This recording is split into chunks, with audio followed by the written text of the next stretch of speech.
Welcome to our Energy Connect studio at EGYPS 2023. I'm delighted to have sitting next to me Taiwo Okwor, Vice President of the African Finance Corporation. Thank you. I'm very pleased to be here.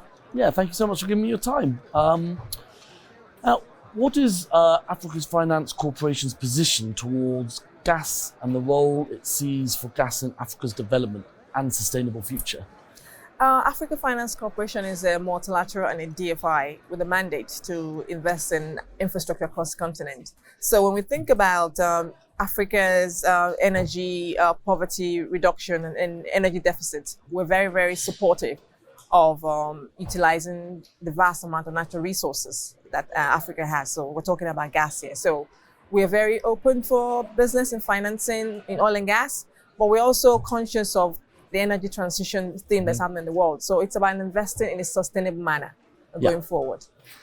And what do you see sort of, challenges, but also opportunities around financing of gas projects in Africa?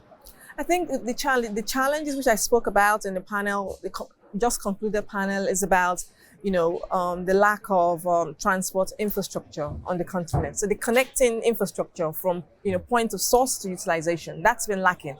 Essentially, you don't have domestic consumption.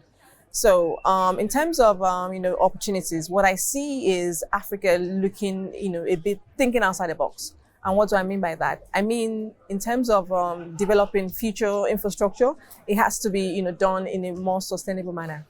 And that will allow Africa countries and sponsors to be able to tap into sustainability-linked financing, so that this kind of capital can come back onto the continent. So that's one solution.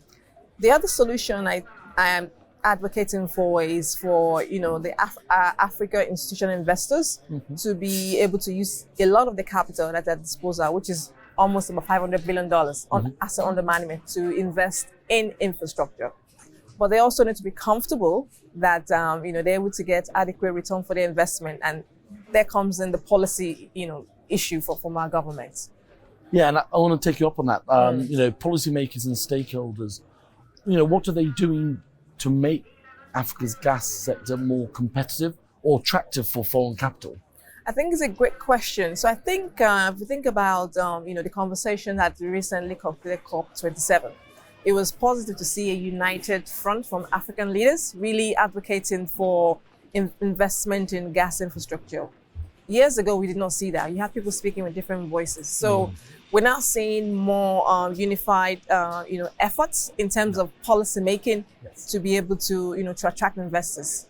Because at the end of the day, it's about signaling the right, policies to the international investors. And I think there's still a long way to go, but I think they're doing that. Okay, well, that's good to hear. And then also we've got COP28 coming up in the UAE in Dubai. So let's see where we are then and what conversations come out there. Yes, looking forward to a lot of progress being made between, COP27 and COP28, definitely. Yeah. Yeah. Do you think, one of the challenges is demand is, decentralized or scattered in the context of how you make gas infrastructure bankable? Correct. It's a really good question. And I think that goes back to the essence of why there has been very, very low adoption of domestic gas on the continent. Because when you think about it, a lot of the gas resources based in remote areas, and there is no connecting infrastructure, from the point of source to utilization. So it makes the project not commercially viable. That's why you don't see a lot of natural gas being diverted to domestic consumption. So I would say one of the key solutions to that is about the government developing more concentrated processing facilities, right? So you don't end up having dislocation between the source and the use of natural gas. The other point to make about this concentrated processing facilities, because it brings all the stakeholders together. So for example, the government, the off-takers, and also the sponsors as well. Everybody now is aligned. They have aligned interest in terms of how the gas is processed, as it's transported, and how it's collected. And the other thing also this does is that it avoids having white elephant projects. Because at the moment there's a lot of interest in African gas because of the current geopolitical issues, which is focused on domestic consumption. If, for example, there's a lack of interest in African gas, there is enough volume to go to domestic consumption. Oh, well, that's really interesting to hear. And just before we end, we're here in Egypt. How's the show gone for you? And, what's the importance of the Egypt market for what you're looking at and with Africa?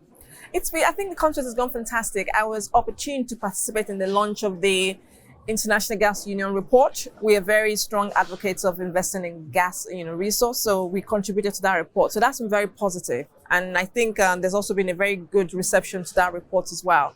I think the other aspect around, this conference is the fact that Egypt has done a lot to be able to, utilize the natural gas resource, for domestic consumption. A lot of countries need to be able to take lessons from that and emulate that so that they can really develop, their economy and industrialize. So I would say key takeaways for me is, deepen relationship with, our existing sponsors, make new contacts, and really, advocate for, promoting gas on the continent. Great, Taiwo. Well, I really appreciate you coming down to the Energy Connect studio and hopefully see you at one of our other shows around the world. I would love to. Thank you for inviting me.